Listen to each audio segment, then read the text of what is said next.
Baik.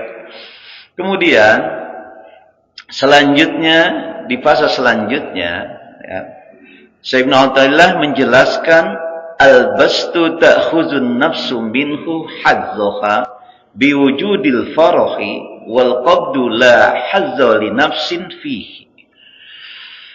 Al-bastu di masa kelapangan, di masa kita jaya, di masa kita ada, ta'khuzun nafsu minhu hazzaha biwujudil farah.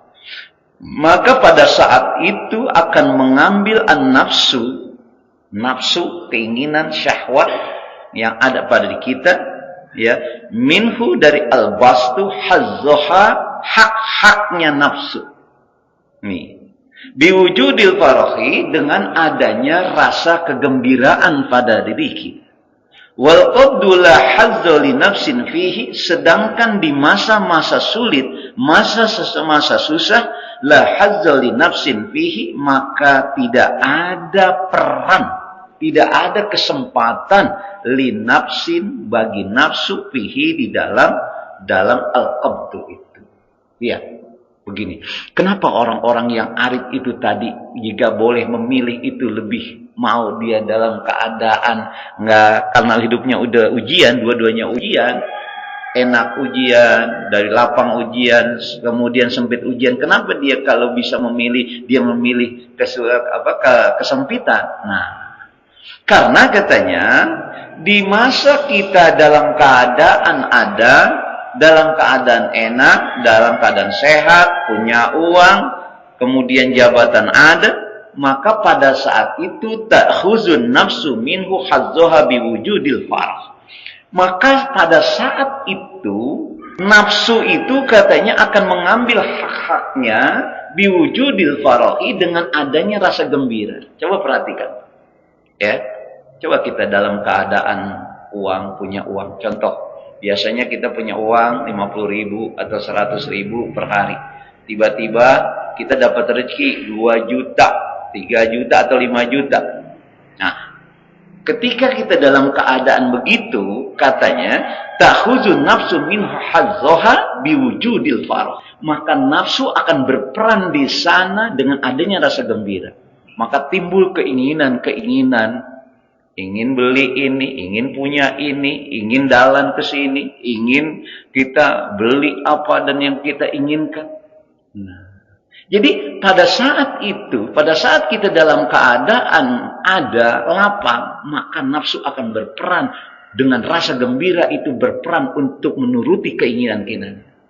Betul nggak? Betul.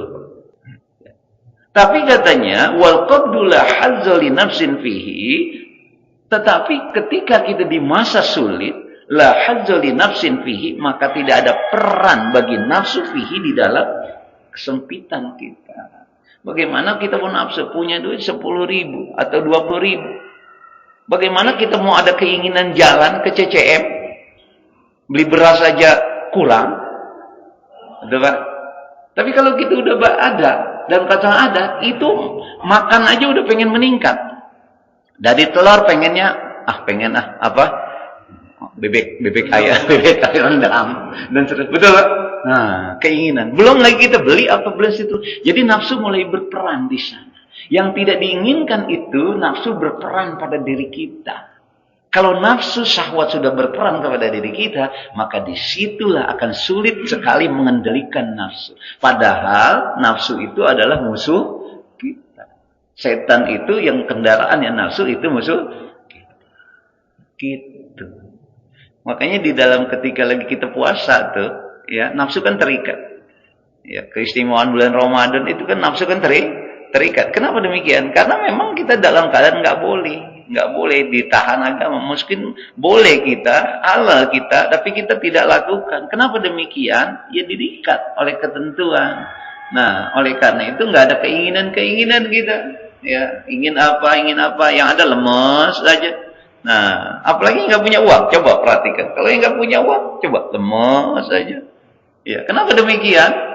Kenapa demikian? Ya nafsunya nggak pernah terikat sudah. Hah? Ya, nah gitu. Jadi kalau saya bertanya sama bapak sekalian, ibu-ibu, jadi kalau kita sudah memahami tentang begitu, ya nafsu akan berperan pada diri kita ketika kita dalam keadaan punya, dalam keadaan sehat dan seterusnya. Sedangkan nafsu akan terikat ketika kita dalam keadaan susah dan seterusnya, gitu. Kalau saya tanya itu, jadi enakan gimana dalam keadaan apa kita? Lapang mau susah. Ya, pasti kalau ditanya enakan lagi lapang Pak, enakan punya uang Ustaz, gitu. Semuanya enak sebenarnya, semuanya enak. Yang penting kita bisa mengelolanya, bisa memanagenya, gitu. Cuma yang dikhawatirkan oleh orang-orang arif biasanya hanya sedikit orang yang bisa mengelola itu. Betul ya? Apa dah gagah kita? Wah, pengennya jalan sana, jalan sini dan seterusnya. Pengennya kita gitu. Makan pun pengennya kan bukan nasi uduk kalau pagi-pagi. Pakai jengkol, tambahin. Siang sedikit ke Bang Jamal. Siang sedikit lagi ke mana gitu kalau kita punya. Nah gitu, itu yang dikhawatirkan. Nah, jadi artinya intinya bahwa sebenarnya adalah kenapa sih orang-orang yang arif ingin memilih itu kalau bisa memilih dalam hidupnya kesempitan, karena memang begitu. Ya, karena memang yang perlu kita perhatikan itu supaya meredam nafsu dalam kehidupan kita. Nah, kalau sudah begitu maka orang hidup biasanya sesuai dengan keinginan, bukan sesuai dengan kebutuhan. Kan karakter manusia itu ada dua, Pak. Ada orang yang hidup sesuai kebutuhan, ada orang yang hidup sesuai keinginan. Bedanya apa? Kalau kebutuhan yang primer, yang wajib-wajib gitu. Tapi kalau sudah keinginan, ya, yaitu dia nggak wajib sebenarnya. Ya karena memang ada, ya yang keinginan aja yang dia lakukan, gitu. Dan itulah yang dikhawatirkan kita tidak bisa mengendalikan hawa nafsu, gitu.